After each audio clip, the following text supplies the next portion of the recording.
What up, what up, what up, what up? Welcome, welcome, welcome, welcome. Let's get this camera adjusted. All right, we're going to have to adjust it just a little bit more.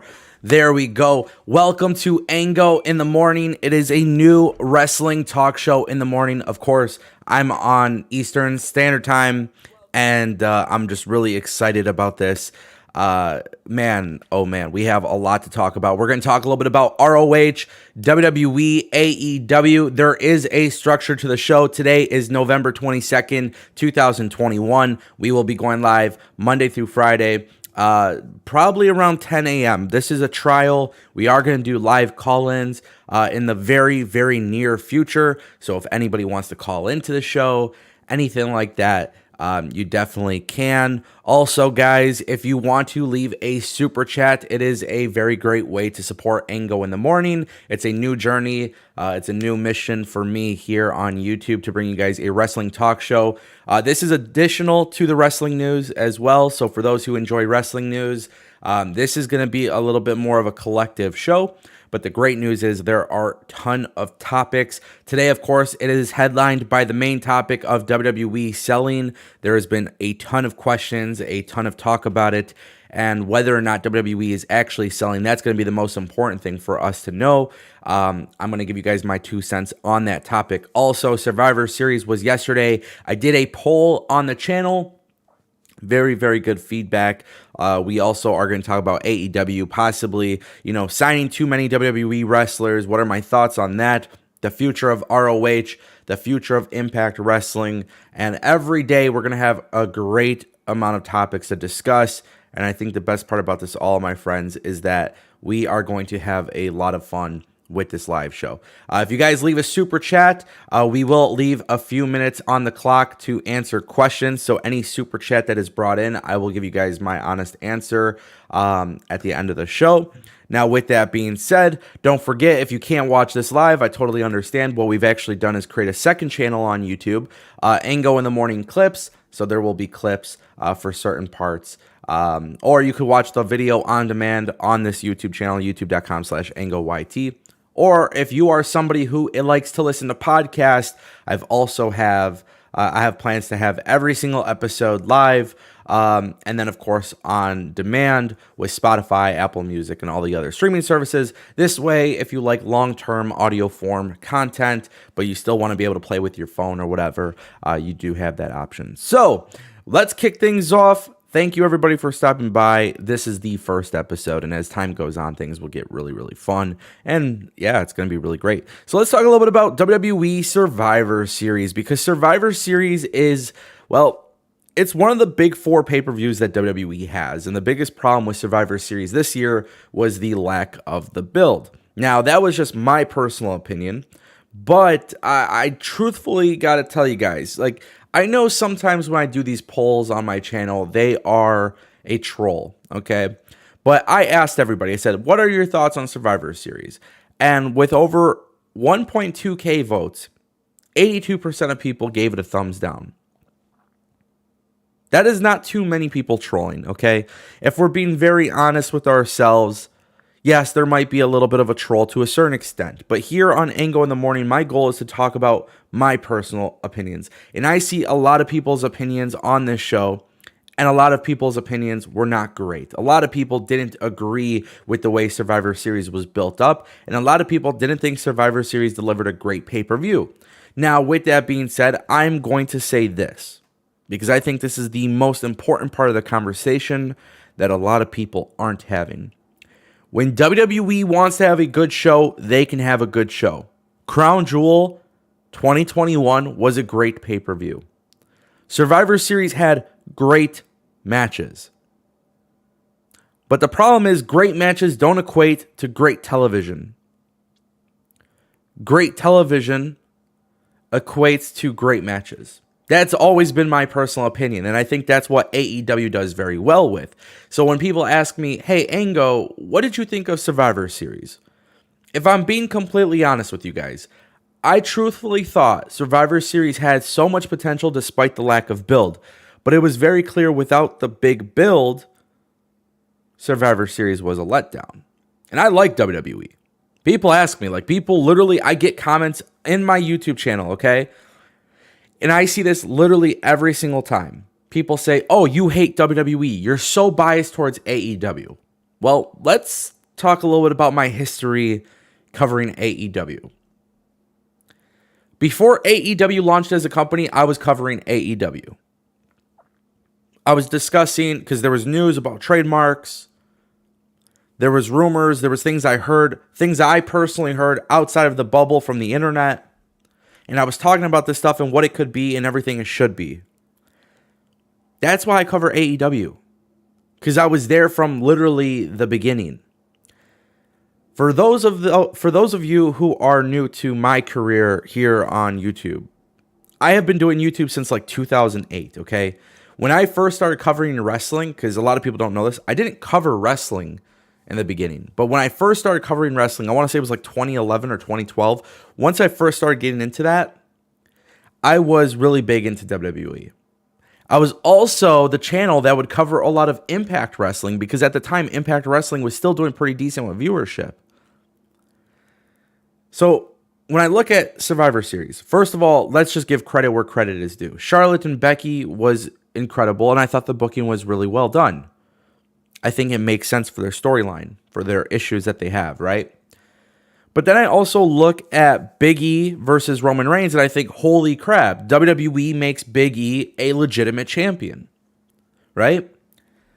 The problem is, when there's no build to a pay-per-view like this, let alone it's one of your big four, when there's no build to a pay-per-view like this, I think there is a huge issue with all of the matches in between. So when somebody says, hey, what did you think of Survivor Series? It was watchable. I wasn't bored, right? Like, it was good matches. But everything that happened last night tells me there's nothing to look forward to tonight on the November 22nd edition of WWE Raw. So, Survivor Series wasn't a terrible pay-per-view. It just didn't feel important. Now, you might be asking, why does that matter? Why do compelling storylines matter? Trust me, I don't think AEW has better storytelling than WWE, because I think in wrestling, every storyline is unoriginal. There's millions of years of pro wrestling to go back and take inspiration from. But what I think is the commitment from each company to the storyline. That, I think, is what transitions a good company to a great company. Like in WWE, we've seen the authority figure so many times. Vince McMahon shows up at Survivor Series with Cleopatra's egg. Somebody steals the egg. Who stole the egg? It's probably somebody that's going to be on the next list of budget cuts. That's my opinion towards that. But we talk a little bit about Survivor Series because I think a lot of today's episode really comes together. And I think a lot of it comes together because there's talks of WWE possibly selling the company. And trust me, we will talk about that later on. But I want people to know that Survivor Series has the potential to do everything that fans want. They just choose not to.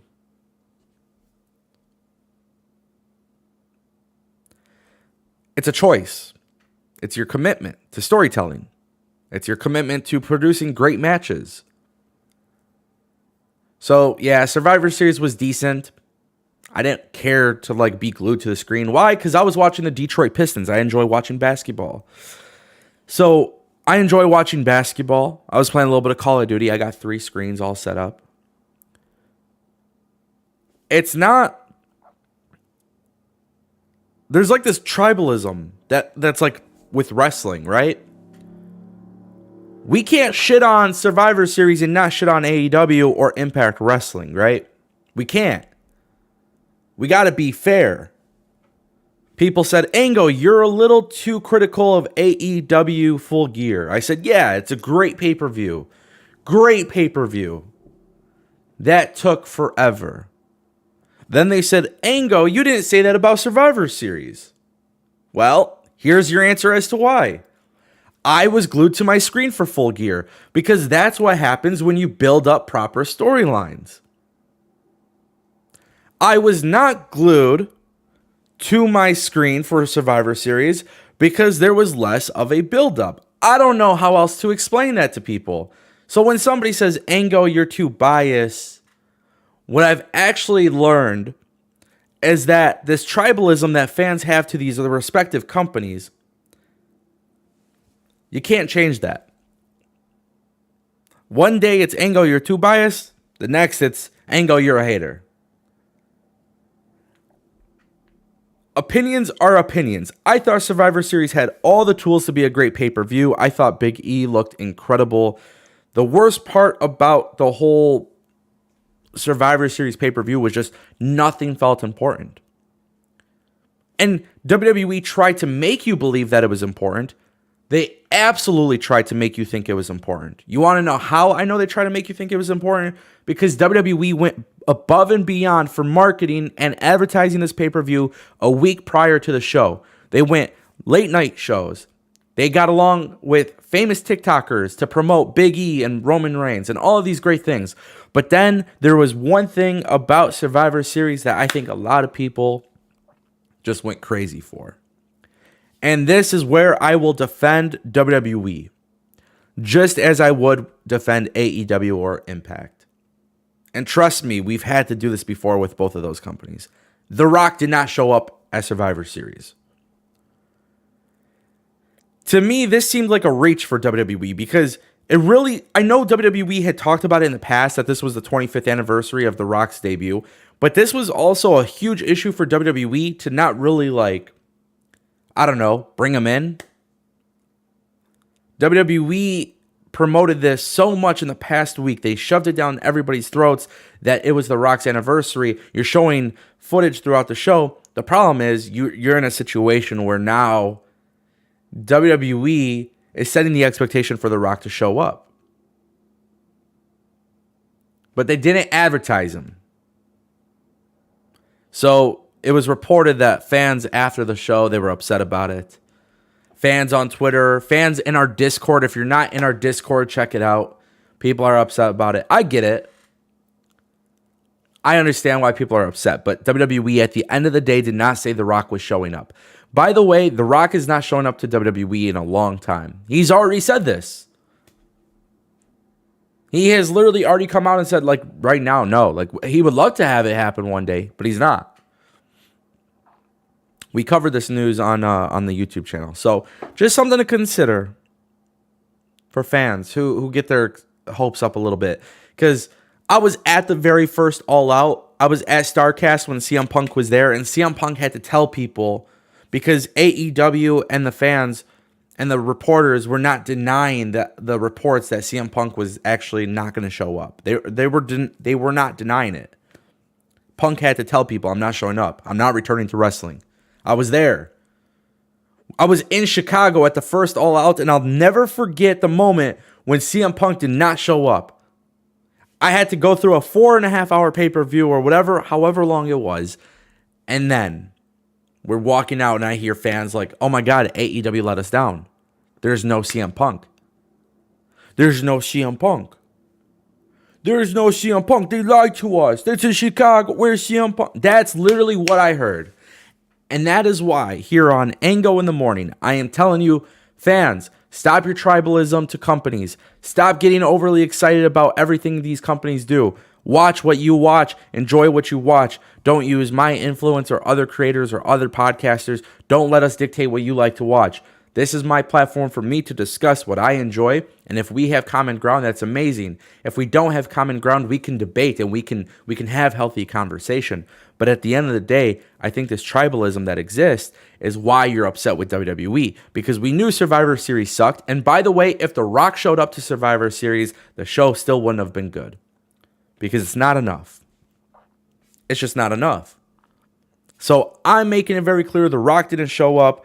That was a very large reason as to why fans were unhappy. WWE didn't advertise The Rock, so therefore you played yourself. As a reminder, guys, I'm trying to keep up with the chat and super chats and memberships. If you guys want to support the channel, you could become a supporter. I believe it's $4.99. Just so you guys know, before you even click on that button, before you click on join, if you do decide to become a partner, because that's how I view you. If you're a supporter, you're a partner of mine. If you decide to do that, one thing I just want you guys to know is that I am unloading new perks, especially with Ango in the Morning being a major focus on this channel. So just keep that in mind. And then again, if you guys leave any super chats, any questions with those super chats will be asked or answered at the end of the show. So clearly Survivor Series pissed off a lot of people. I'm not really shocked. But then, of course, lately there's been a lot of talks about, do we need a third promotion? Obviously, we've seen the news about Impact Wrestling bringing in Jonah Rock, a.k.a. Bronson Reed. We've seen the rumors attached to Impact and Bray Wyatt. We've seen the rumors attached to, AEW and Bray as well. And there's just a lot of rumors right now about the free agency. And then, of course, ROH. We will talk about the future of ROH and Impact in just a little bit because there's quite a bit of stuff there that's really interesting. But we have gotten to the point in pro wrestling where the indie wrestling market, in my personal opinion, is dead. You have a few good indie companies, but the indie wrestling surge that we saw in 2019 no longer exists. And this is what happens when you have a world pandemic, right? A global pandemic happens. Unfortunately, you get to a situation where businesses can't survive, indie wrestling can't survive, and there's not a lot of indie wrestling right now. You have Warrior Wrestling, you have AAW, but right now when it comes to indie wrestling, you have GCW, Game Changer Wrestling, which it's not my style, but I've watched it a couple times. I've gone to a couple shows. It's not bad. I'm not obsessed with it. I enjoy it when I watch it, but I'm not like this hardcore fan for it. But I love what they're doing in indie wrestling. And what GCW has done, in my opinion, is they have basically changed the game, no pun intended, but they have changed the game when it comes to indie wrestling. Because the entire ROH roster gets released. Bandito is then announced for GCW. You got names showing up in GCW that could be stars anywhere on TV. And to be honest with you, I don't know what these guys are getting paid. I don't know if GCW is in a financial situation to be paying these guys a crap ton of money. If I had to guess, no, I don't think so. Because it's such a niche. But I do think they're doing enough to survive and make a little bit of money and be successful. And then it got me thinking, it's like, do we really need a third promotion? When I say a third promotion, I'm talking like a large promotion. Because we got WWE, we got AEW, Impact, MLW, too low a viewership, okay? They're not viable options. They can pay, and they could be on TV. Their quality doesn't stand out on the scale of AEW and WWE. So when I talk about a third promotion, I am talking about the level of 7,000, 8,000 fans in an arena with a TV deal that is legitimate. And when I say legitimate, I'm not talking Pop TV or Destination America, like the type of shit that Impact Wrestling was pulling years ago. I'm talking like an actual TV deal, similar to like how AEW is on TNT and TBS, WWE on USA and Fox. Do we need a third promotion? And I'm going to say yes, we do. Because there are so many talents. Now, the thing is, GCW is an incredible indie company. And people do buy their events. And on top of that, not only do people buy their events, but most importantly, they have a really strong following. Really strong following. You have New Japan Pro Wrestling, which is one of the largest companies in the world in terms of pro wrestling. But at the end of the day, I'm in the United States. If I want to watch New Japan, I want to watch it like how I watch AEW or WWE. Set time every week, live, that type of thing, right? So I'm not discounting New Japan Pro Wrestling. I'm not discounting AAA. I think those companies are great. But in North America, I think we need a third promotion. NWA is not a big promotion in my eyes. And yes, I will say it. I think NWA is a failure. I do. I think Impact Wrestling has all the tools, and we will discuss that in just a little bit. I think AEW working with Impact actually hurt Impact a little bit. But I think the most important thing for people to understand at this point is this free agency that we have, they cannot sign to AEW. I mean, I think just this year alone, WWE released 80 superstars. 80 superstars. So if WWE released 80 superstars, where are these 80 superstars going to go? That is the real question. And I ask this question because Impact Wrestling can't sign 80 superstars. AEW can't sign 80 superstars. NWA and MLW sure as hell can't sign 80 superstars. But yes, you can take a select few from each company, could take a select few and bring them in, right? But if you're an AEW fan, the problem is, oh, you're signing too many WWE superstars. But we just discussed how indie wrestling is no longer the thing, right? Indie wrestling is no longer, it's no longer alive like it was. And I think that's the biggest issue. We need a third promotion, a large-scale promotion. Why do I think Impact and AEW's partnership sucks? Well, first of all, let me tell you, I watch Impact Wrestling on a weekly basis. People always say, Ango, what is your favorite wrestling show? It's actually Impact. Yeah, I have been watching Impact probably for as long as I was always a kid watching Impact. And then obviously like TNA and it evolved and whatnot. But Impact Wrestling, after the Billy Corgan years, which I think Billy Corgan, Dixie, Anthem, that whole thing was a mess. But after that, once Anthem really took over, you got Scott D'Amore, Don Callis taking over. That is when Impact really became really good. The people that say Impact Wrestling sucks, they don't watch Impact. I can tell you right now. I've called people out on this. They don't watch Impact. They don't even know what channel Impact Wrestling is on. They don't know who's the world champion. They don't know the roster. So people don't think Impact Wrestling could become the third promotion. Guaranteed if people watch Impact Wrestling on a weekly basis, and I guess this just really depends, right? Do you care about loving a promotion that's famous, or do you care about loving a promotion that brings in good content? Because the Impact Company right now is the most consistent written wrestling television show on a weekly basis, and it's been that way since about 2018. Long-term storytelling, building new stars, and every single match on the show has some sort of importance, and that is a weekly thing. I've seen a lot of outrage on Twitter because Moose won the world championship, and people said Moose should not have won the world championship because they didn't build him up. Now, whatever your personal opinions are on Moose, that's fine. Wrestling opinions, though, Moose was being built up to win a world championship, to never win the world championship. So much so that he brought back the TNA heavyweight championship to hold a title. Josh Alexander was being built up as the guy that could never be world championship material. Not being smart enough, not being good enough, always a tag team guy, always living in the shadow of Ethan Page.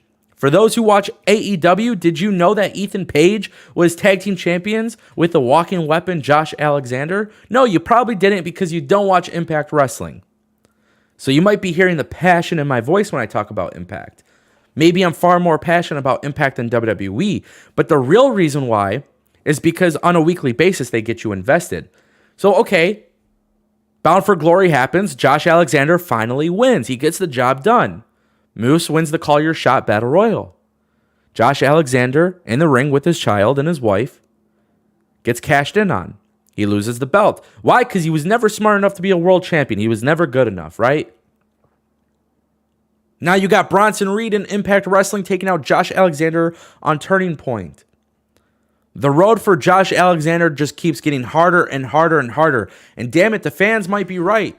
Maybe he's just not good enough to be a world champion until Impact does that. Because eventually the payoff is Impact giving you Josh Alexander as a world championship. So I'm not saying Impact Wrestling is the greatest wrestling show, but it is the most consistent with everybody having something to do and everybody getting behind somebody. Impact airs pre-taped. That's why the relationship with AEW doesn't work. If anybody wants to know why AEW and Impact doesn't work together, the reason why that relationship is bad, and this is why we need a third promotion, I'm going to give you the answers right here. Impact Wrestling is pre-recorded, sometimes a month or 2 months in advance. Now, AEW is live every week, and that is all you need to know. You cannot put these storylines together and have somebody show up. It's gotta match up with each other. It was the biggest issue with Impact Wrestling. It's the biggest issue with AEW, and that's why we need a third promotion. If you guys don't believe me, watch the product. So what is the solution to a third promotion? That's the real question. What is the solution? Well, I think for that, we got to talk about the future of ROH and Impact Wrestling. There is a power with companies working together. I think there is powers behind that. And I don't think AEW should be the saving grace of pro wrestling. I think AEW should just keep focusing on putting on quality storytelling.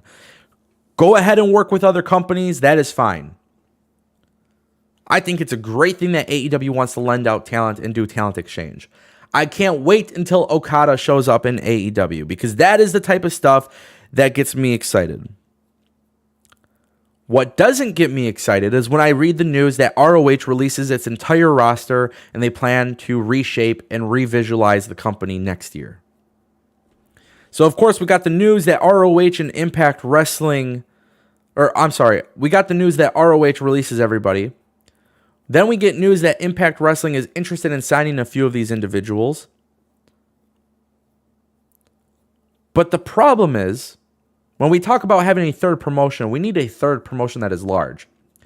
And I think Impact Wrestling is in a situation. I don't think Impact Wrestling can afford to be the third largest company.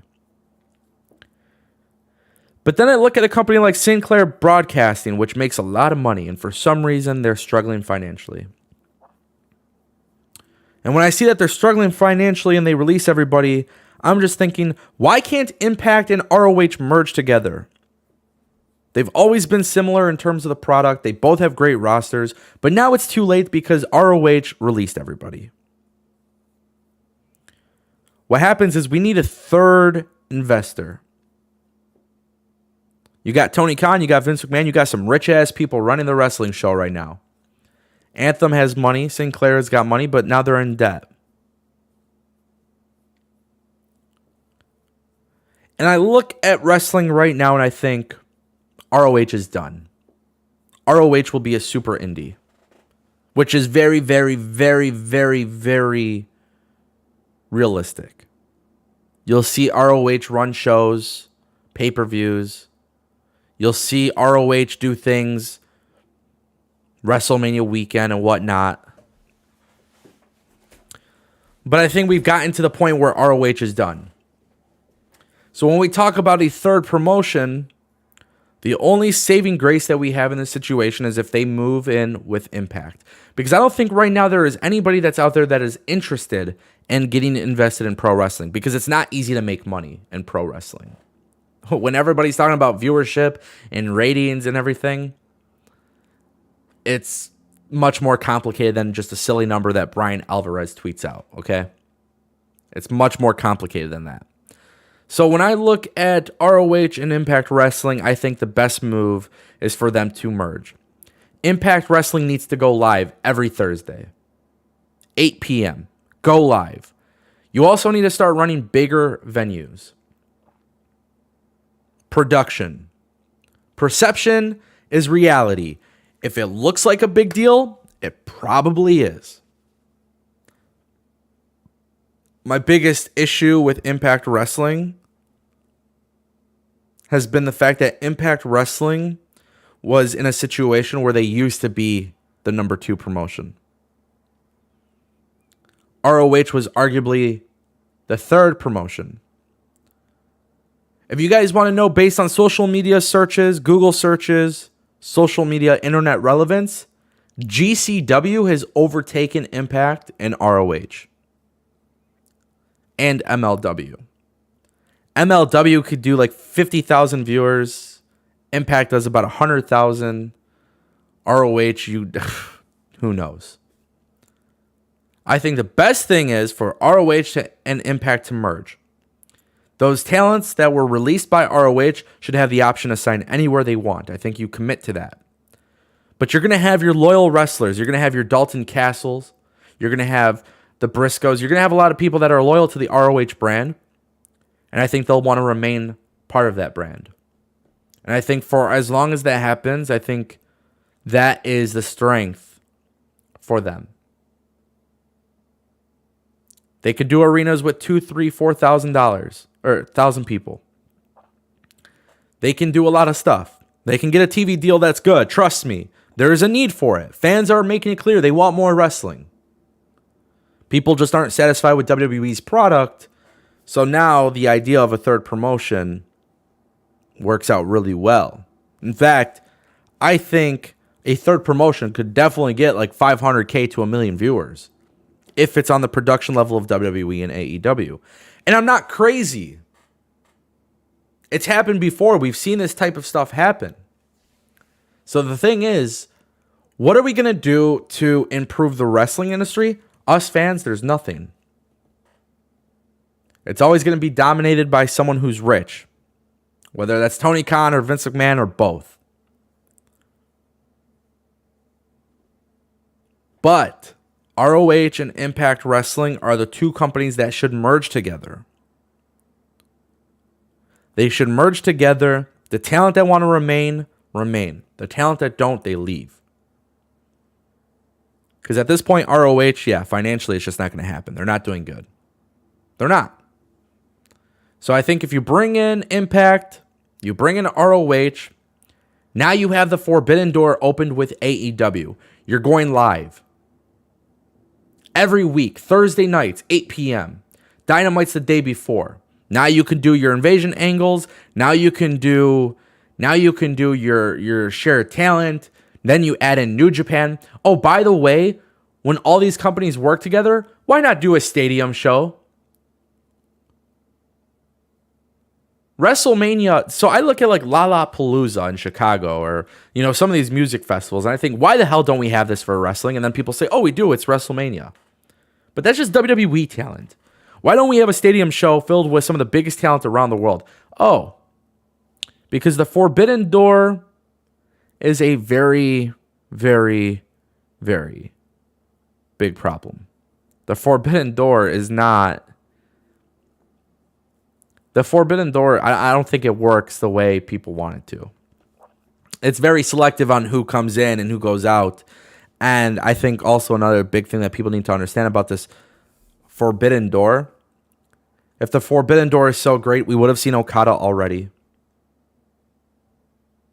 We would have seen Impact Wrestling talent in AEW, and I just explained why we can't.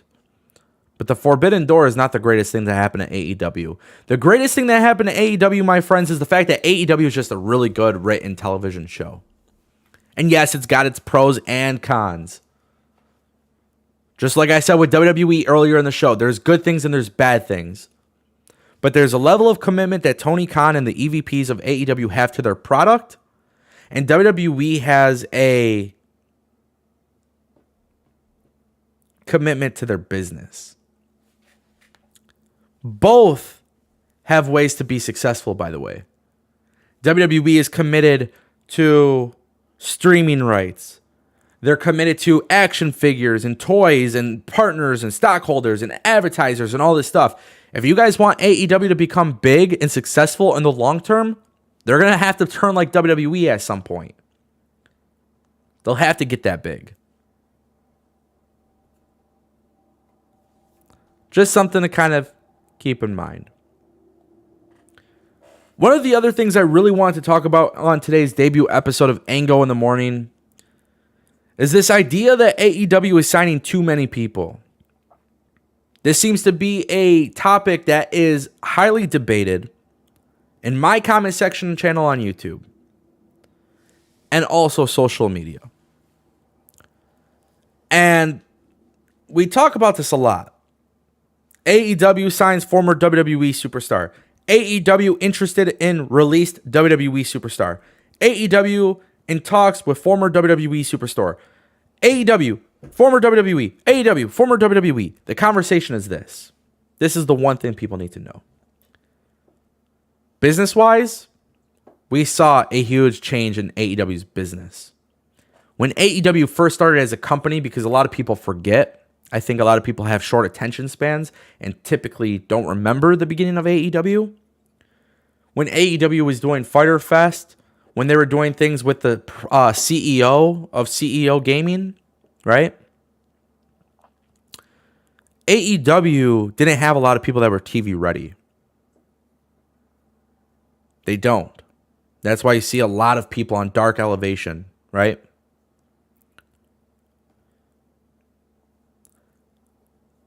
So then AEW signs former talent that were signed to WWE, and the conversation is, oh, they're becoming WWE 2.0. Oh, they are becoming NXT 2.3.0, right? I hear this argument all the time, and then of course it gets me thinking a little bit. I'm like, oh man, maybe they're right. Maybe AEW is signing too many people. Then they bring in Jay Lethal from ROH. The problem is not AEW signing too many people. I think the real problem is AEW's ability to develop talent that have no experience whatsoever. MJF had a little bit of experience. Darby Allin's character doesn't really need TV experience to begin with, but Darby Allin, again, self-sufficient, came up, did things the right way, and became a star pretty much on his own. Then you bring in CM Punk and Bryan Danielson and Adam Cole, and then there's this argument that, oh, now the show is about these former WWE guys. I don't see it. Sadly, I don't see it.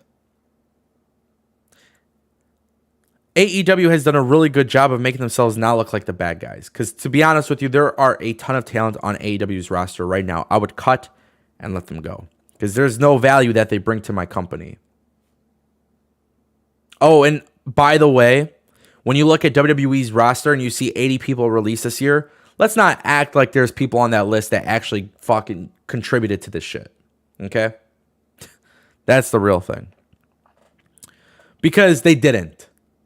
There are talent that just simply aren't good enough. Let's not forget that. I'm not justifying WWE releasing 170-something people in this last year and a half, but there is definitely talent that were there that I can tell you certainly from watching TV, they were not that great. Okay? They were not. So AEW signing WWE talent or ROH talent, I'm cool with it. But you can't get far away from what your product was built on and the principles behind your product. And so far, AEW has not done that. Right? I mean, tell me if I'm not getting this. Jungle Boy and Luchasaurus just beat Adam Cole and Bobby Fish. Jungle Boy and Luchasaurus just beat Adam Cole and Bobby Fish. By the way, Adam Cole should be the number one guy in AEW, in my opinion. Number one guy. Now, don't get me wrong. For this entire duration of the feud, Jungle Boy and Luchasaurus, they haven't looked that great because they've done a really good job of making Adam Cole and the Bucks look fantastic. But then when it matters, we get behind Jungle Boy. And that's what AEW does very, very well. I think AEW is signing people, but they're not forgetting about the principles that their company was signed up on. I look at a guy like MJF being involved with Chris Jericho, and I just can't help but think, holy crap. This is going to be the worst wrestling match, but it is going to be the best promo, and it's going to be the best wrestling match. And you're probably thinking, Ango, that just doesn't sound right. How can the worst match be the best match? Guys, CM Punk lost it in the ring. He's not the greatest in the ring anymore. This is not the same CM Punk that we saw 7 years ago. That comes with time and age and ring rust. There's a lot that gets involved with it. Do you think I give a shit about CM Punk's ring ability? Do you guys think... Because here's the thing. I like being entertained. So when people say, Ango, you're too biased towards AEW. How? I watch WWE. And I'm sorry, but when I see Shanky and Jinder Mahal doing stupid rapping behind, like, when I see this stuff behind the scene, like backstage, because they're in a feud with Hit Row, do you think that's entertainment? It's not. But you best believe Roman Reigns versus Big E at Survivor Series was a great match. And it was an entertaining match, right? So I'm basically setting the precedent that AEW, MJF, and CM Punk might not be the best match on the card. In fact, it's not a match where I go, oh my God, I can't wait to watch it. Yeah, MJF is a great wrestler. MJF is very, very talented. And so is CM Punk. But what excites me about that is the ability that AEW has had from the beginning of getting me behind MJF. The promos, the mannerisms, the cheating. This guy's an asshole. This guy's a prick. And he does such a good job at being a prick. He does such a good job at being an asshole. You could bring in as many WWE superstars that were released as much as you want, or ROH. I honestly don't give a shit. Just don't do it in a way that impacts your talent that you have right now. Because what I keep hearing on social media, what I keep hearing in my comment section is this. And I think this right here is the most important part of it all, okay? This is what I think. People are offended with the idea that AEW is signing talent, but they're not using people like Joey Janela or Sonny Kiss or Leva Bates. Where's Peter Avalon? Where are some of these talent that were signed originally with AEW? Well, I will tell you, they're just simply not good enough. Joey Janela even said it himself. He said he really struggled during the pandemic. He said, he needs a crowd. There's a lot of stuff, right? There was a lot involved with it. I say in a video, I go, how can we turn Joey Janela into somebody who's really talented? Why? Because Joey Janela has the talent. He does put up good matches. But there is something about him where right now he doesn't fit in AEW. And I say, okay, what can you do? Here's what you do. You sign Mick Foley. This guy hates WWE anyways. Mick Foley hates WWE. He criticizes them all the time. Bring in Mick Foley. Bring in the hardcore legend. And now repackage Joey Janela with Mick Foley. Somebody who can talk. Somebody who could cut a promo. Somebody who could help him cut a freaking story in the ring. But other than that, I see the potential in Joey Janela. I don't see the potential in some of these other people in AEW. So the people that are most offended by AEW signing Jay Lethal and Adam Cole and this person, that person, and they might sign Bray, they might sign this person. My personal opinion is this. Dynamite is 2 hours. Rampage is 1 hour.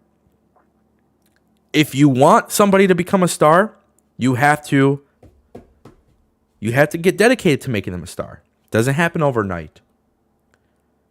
It didn't happen overnight for Sammy Guevara.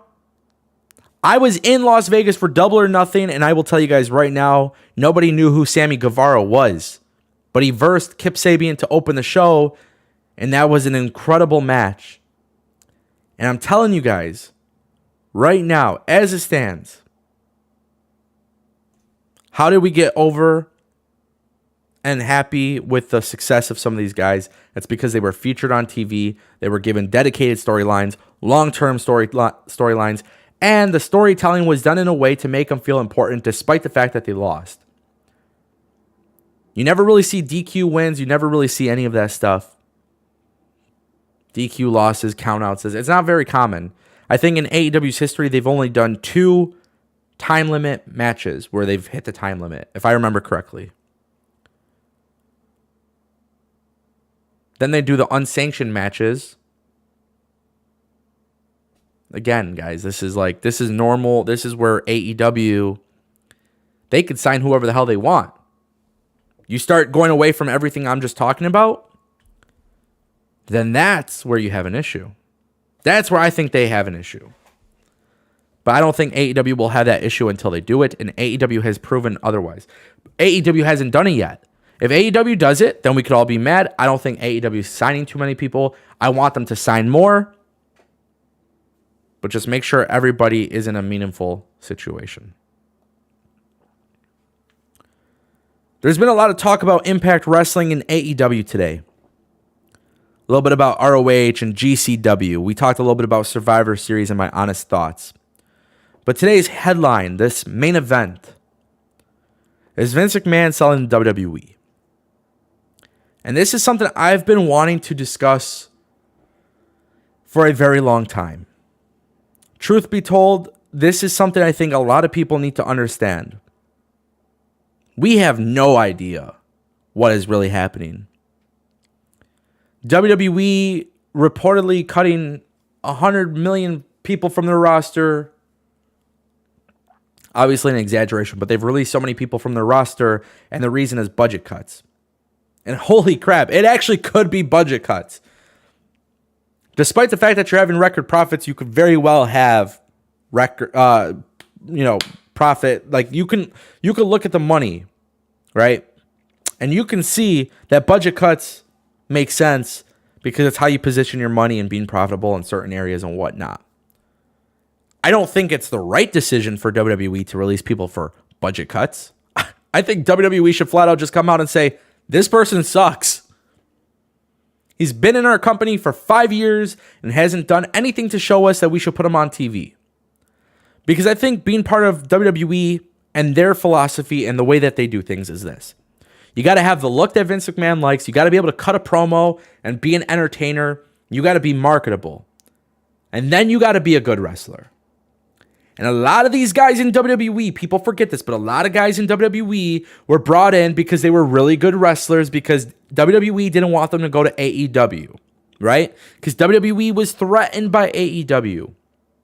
So then you bring in this talent who's a good wrestler, but to be honest with you, they don't know what the hell they're doing on camera. They can't be marketable. You can't just change somebody and make them marketable if they don't have the vision. And they didn't sign them with the intent of giving them a vision. You know how I know this? I can tell you how I know this. Parker Boudreaux. He now goes by the name of Harland in NXT 2.0.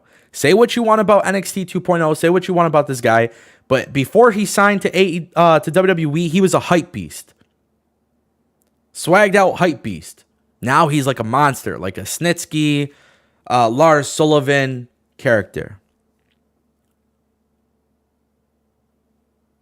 WWE knew that the way he looked and the way he presented himself, that's not going to get over. That's not marketable. WWE knows historically these monster characters are marketable. How? Because they've done it with Braun Strowman. They've done it with this guy and that guy. I mean, look, guys, you can see it with your own eyes. WWE has a formula that they stick with, and I think their formula is this. Become like Disney. Become like Marvel. Own the intellectual properties of everybody. This is why in WWE, there's very few people, like Samoa Joe and AJ Styles, they got to keep their names and their likeness. But then you had guys like, what's a good example? I'm trying to think of one off the top of my head. There was talent. There's some talent that they've had to change their name. Alex Zane from GCW. He went to WWE. He became Ari Sterling. That's not marketable. Who else? I mean, there's so many. And that's why I'm having a little bit of a brain fart with that because I can't even remember. Because WWE has 6 million roster members and 5 million of them were released in the last year. So is WWE selling the company? Is Vince selling the WWE? I don't think so. But budget cuts, that ain't the reason. And yeah, it is all about the money too, by the way. It is. And I hate saying this, but it's going to happen with Tony Khan and it's going to happen with Impact. Now, the thing is, how they go about this is what makes them different. Because AEW, they just start releasing talent. Tony Khan's an asshole. Contracts run up. Tony Khan doesn't say a word. These people just go out publicly saying, hey, I'm no longer with AEW. Tony Khan's no longer an asshole. Just keep that in mind when it comes to pro wrestling. Keep that in mind when it comes to AEW. They can't look like the bad guy at the moment. So they're going to do what they can to not look like the bad guy. WWE looks like the bad guy. Do I think they're genuinely selling? I do not think they're genuinely selling the company. I really do not think they're selling the company. But there were rumors that Disney was interested by 2024 to buy the company. Then you have conversations of whether or not Triple H, whether or not he should start up his own company. Damn, hell no. Triple H ain't gonna leave the WWE to go start his own company. He ain't got that kind of money. And then people say, well, when Vince leaves, when Vince is no longer there, who runs the company? You guys think it's going to be Triple H? There's no way in hell that Triple H is going to run this company. It's not even going to be Shane McMahon. It's going to be Nick Khan and like 10 other people. By the way, I think Nick Khan is gone. I think Nick Khan did exactly what he needed to do.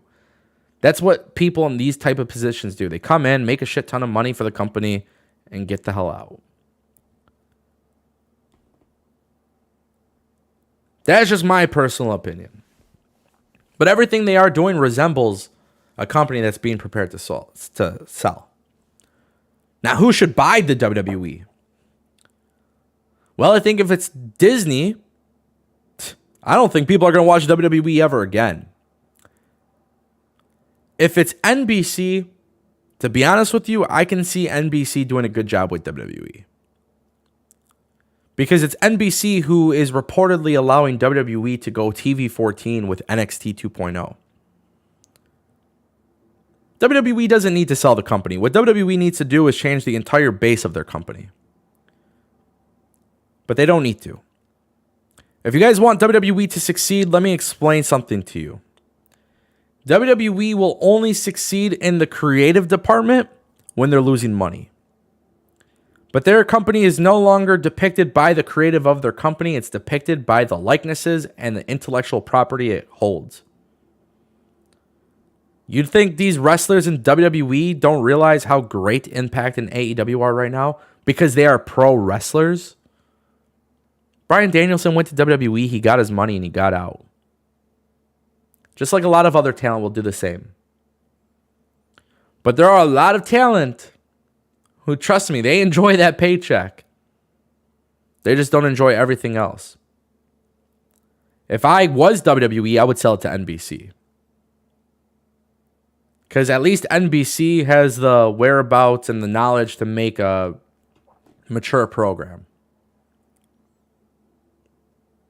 But for those who think WWE is losing fans, for those who think WWE is a failure, it's not. Yeah, they released your favorite indie wrestler. But trust me, rich people don't give a shit about talent releases, and they don't care about what we have to say on YouTube. They don't care what we say on Ango in the Morning. They don't care what you're tweeting about. Old people in the suits care about one thing, and that's the money, the profits. Look at WWE going back to characters. NXT 2.0 is a direct result of a formula that works for WWE. Because Triple H failed with NXT. Because it was catered to hardcore wrestling internet fans. But at the end of the day, that is not what these rich people in suits want. That's just the way I see it. Triple H is in a situation where now we're going back to the drawing board with NXT. NXT in 2012, when you had Leo Kruger go from a jungle guy, I don't want to say jungle boy, but he was like a jungle, I don't even know how to explain his character. He was like Leo Kruger was from South Africa, I think. Then he became Then he became, oh my God, what was it? Adam Rose. Imagine that.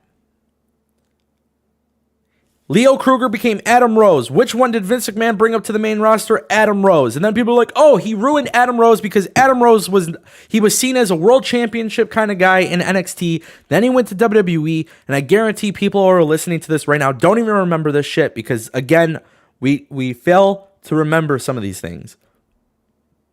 But Adam Rose went to the WWE, and immediately he did exactly what Vince enjoys. Character, wackiness. And we hate this. We love pro wrestling.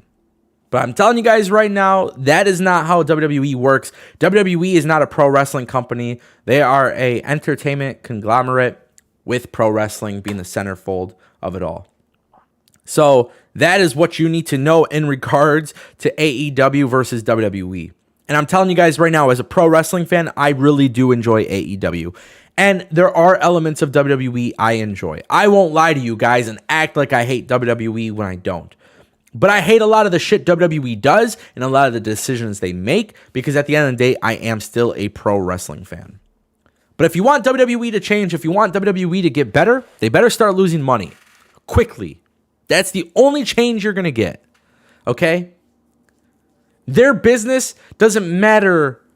When you watch NXT and you see NXT hit 600 or 700,000 viewers, you think they care? No, NBC's happy. They have a ballpark of where they want to be, and that's it. It's all about the money. It's all about the ownership and the properties that they own, and there's just so much that is going on. But yeah, WWE is releasing a lot of talent, and they look like idiots doing it because they do have so much money, and these guys were barely getting paid shit. And then you got somebody like B-Fab who signs a brand new contract, and then a week later it gets released. Come on, man. I don't know, man. There's something wrong about that in my eyes. In my eyes, there's something wrong about that. That's just me personally. That's how I feel. Look, man, this is like some really like crazy stuff with WWE. If they do sell, I'm very curious to see what ends up happening. Personally, I really don't know what's going to happen. And I do think I think at some point they should sell. Because if Vince McMahon isn't going to allow Triple H to run anything or whatnot, I don't know, man. It's very weird. To me, it just seems weird, and I feel like, and tell me if I'm wrong, guys, but I feel like the WWE is in a situation where, and this is just how I see it, I think WWE is in a situation where, like, Triple H probably isn't even in the company. Is that crazy? Is that crazy to me? I wanna know, like,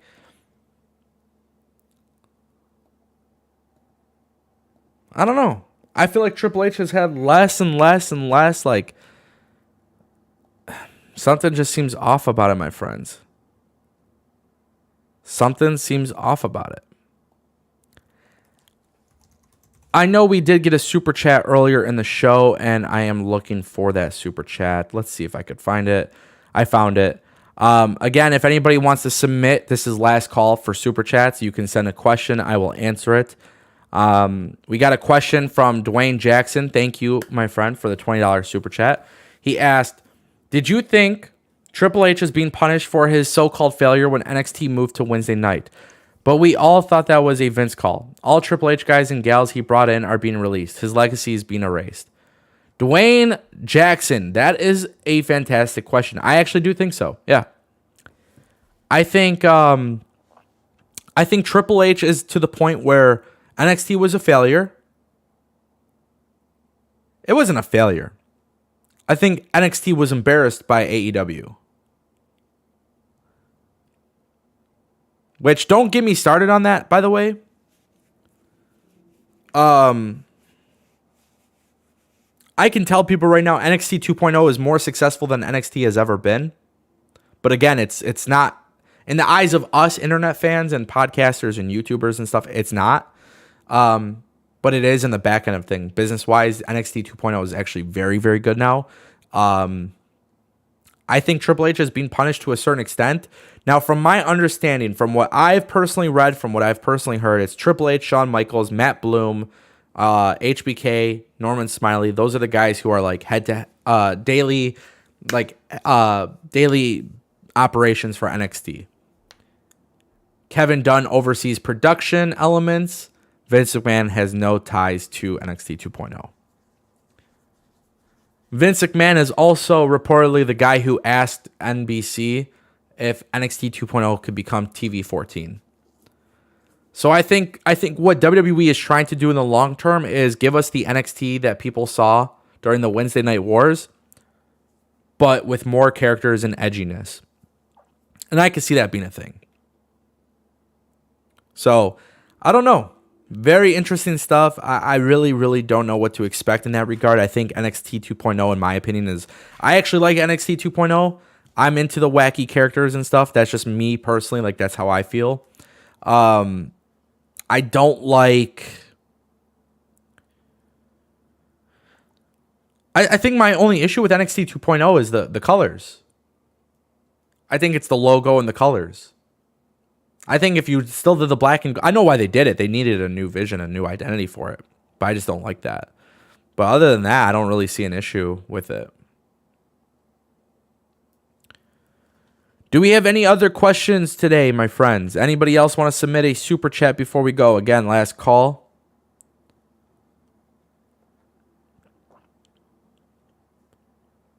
If anybody has any questions, submit those super chats now. I genuinely just want to say thank you to everybody. This was the first episode of Ango in the Morning. Just some ideas of what you guys could expect. We'll be live Monday through Friday in the morning. For me, this is a morning show. I got to get like one of those cool little coffee mugs with my logo on it. But we're going to go live every day, talk about topics, a lot of stuff. And, of course, stay tuned to the channel because I bring you guys the newest videos, the latest news, rumors, and all that. We will be doing live call-ins.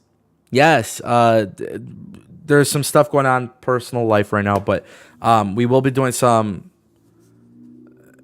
There's going to be a lot of call-ins and stuff. It's going to be really fun, man. You guys are going to enjoy this. If you guys want to become members or anything like that, just let me know. Otherwise, I want to say thank you guys for stopping by. If you guys didn't like this live stream, this live event, let me know. Go ahead and tell me why. Or you could just go slap that like button. I would greatly appreciate it. Is WWE for sale? That's the real question. I don't think they are. I think they should. But thank you again, everybody, for stopping by. This is Ango in the Morning, and we are signing off.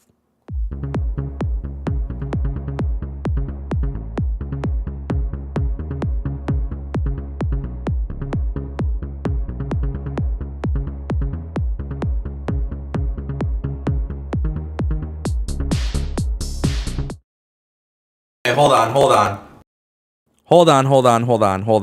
Just as we're signing off, Zero Pile. Wow, this is crazy. Clutch. Zero Pile. He just submitted a super chat right as we're getting ready to go off air. So I want to be nice and I want to be fair because this was great.